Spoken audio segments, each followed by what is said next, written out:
Yes lads, and welcome back to another game week preview, and this time it is Brentford versus Arsenal, and we're finally back from international break and Premier League football is back, and let's go straight into it. Now let's go straight into talking about both teams' form going into this game, and it says here that Brentford have won 3 and lost 2, and same with Arsenal.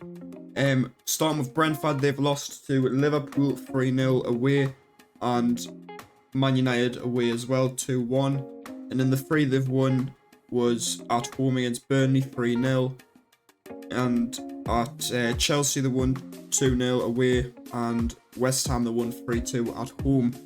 And whereas Arsenal have won against Burnley 3-1 at home, Sevilla 2-0 at home in the Champions League, 5-0 against Sheffield United, and the 2 losses with Arsenal being Newcastle away 1-0 and West Ham in the Cup 3-1.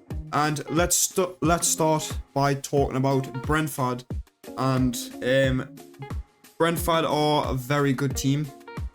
They've been very good this season, I believe. I think where are they on the table? They're 13th in the table as it stands, and yeah, they play very good attacking football under Thomas Frank, and it's going to be a difficult game, especially for us, especially how we're playing away. So yeah, I think the one player to watch out for in that Brentford team is Brian Mbeumo, and he has played 12 games this season with 6 goals and 2 assists. And yeah, he's the danger man for Brentford, for that team. And yeah, also with Brentford going into this game, I do think they will play a 5 at the back, because against the bigger teams, that's usually the case with Brentford. They always play a 5 at the back, but I could be wrong and they could play a 4-3-3, but they tend to switch to a 4 at the back against the lesser teams, and then when they play the big teams, they play 5 at the back. But we'll see on Saturday. But I do expect them to play 5 at the back against Spurs, so that's going to be even harder to break them down. But yeah, let's go straight and talking about the injury list as well. So in terms of injuries for Brentford, Hickey has got an injury and he is out until late January. David Silva is out until early December. Lewis Potter has got calf injury and he's doubtful to play.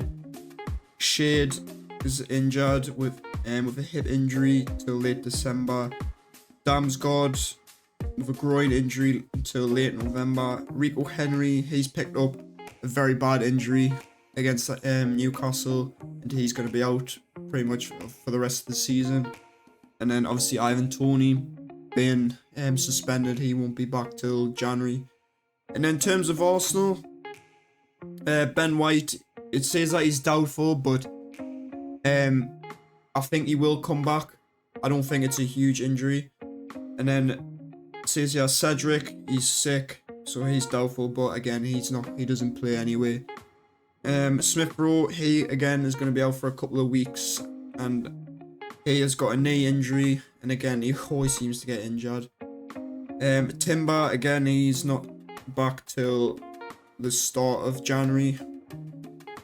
Odegaard, it says here he's got a concussion, but I don't know if I can believe that, because I've seen on Twitter and other things that it's a different injury, but I could be wrong, honestly. But he's out for a few days, but I do expect him to come back for this Brentford game. But again, I could be wrong. He might be out for it, but we'll see on that.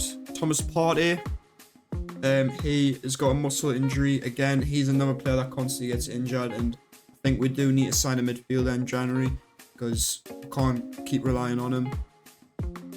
And he's going to be out till January, it says here, and it's a bit annoying for him. And Fabio Vieira, he is suspended. Obviously, he got sent off against Burnley, so he won't be available.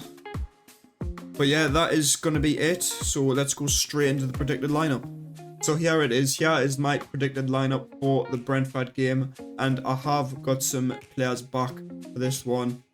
And I do think, let's actually start with the goalkeeper. David Raya keeps his place, very straightforward.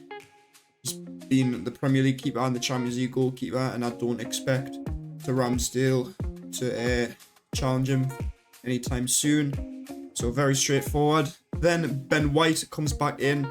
I do think he will come back and start this game at right back. Unless, if he is a doubt, I will expect Tomiyasu to come in. And I honestly don't mind that. So, yeah, Ben White, if he is fit and available, he comes back in. Then Saliba and Gabriel, very straightforward. No injury concerns about them. Both very solid together. Very straightforward. Then at left back, Zinchenko. I do believe he's been pretty decent ever since he's come back in, especially in that Champions League game against Sevilla when he came on. He made a huge difference at left back compared to Tomiyasu. So I think Zinchenko will play left back. Then moving on to midfield, we're going straight in with Jorginho playing as that number 6. And yeah, I've got no issues with him being there, with Thomas Partey being out, obviously. So yeah, Jorginho has been quite decent in that number 6 role. And yeah, moving on to Declan Rice.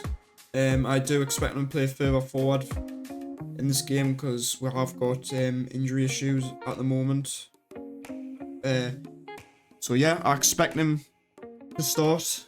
Again, he's been consistent throughout this whole season, so I do expect him to start.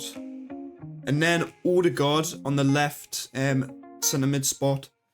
If he is fit and available again, I do expect him to start because he is the captain. So unless obviously Havertz will go in there instead. But yeah, very straightforward. And then moving on to the front three, I've went for Saka, Martinelli and Jesus. And now starting with Jesus, I have brought him back in because I have seen reports and I've seen a tweet from Fabrizio Romano that he is back in the training for Brazil. And Brazil actually, at the time of recording this, play, I think, tomorrow. So yeah, I do, if he does play in the game tomorrow, I think it is, I will expect him to come back for Arsenal if he's not injured for that game. Hopefully not. Yeah, I hope he does come back and he does train with Arsenal, and I do expect him to start if he does, if he is what you call it, fit and available. But again, if he's not, then I will expect Trossard to be the centre forward because he's been very good ever since he's covered in that position. So yeah, and then Saka, Martinelli, no questions about it. Saka's a star boy, he starts pretty much every single game, even though I would like to see Saka get a rest from time to time. And then Martinelli, straightforward, he's the best left winger, he's very explosive. So yeah, that is my predicted 11. Let's go straight into my score prediction. Right, so there you have it. That is my predicted 11, and that is the preview done. And actually, like I've just said, I'm gonna give my score prediction for this game, and I'm gonna go with 2-0 Arsenal. I do think we will keep a clean sheet, even though Brentford have got some good attacking threat up front. But yeah, I think Arsenal's defence will be strong and resilient for this game. And we have kept the most clean sheets this season, so I'm using that stat as a guide to think that Arsenal will keep a clean sheet against Brentford. But I could be wrong. But yeah, I do expect Arsenal to win this, just because it will be a hard game, definitely. So let's just see how that goes. Fingers crossed we can get the win and keep the pressure on City and as well as Liverpool, because Liverpool are up there as well now for title challengers. So yeah, we need to keep winning games and keep putting the pressure on.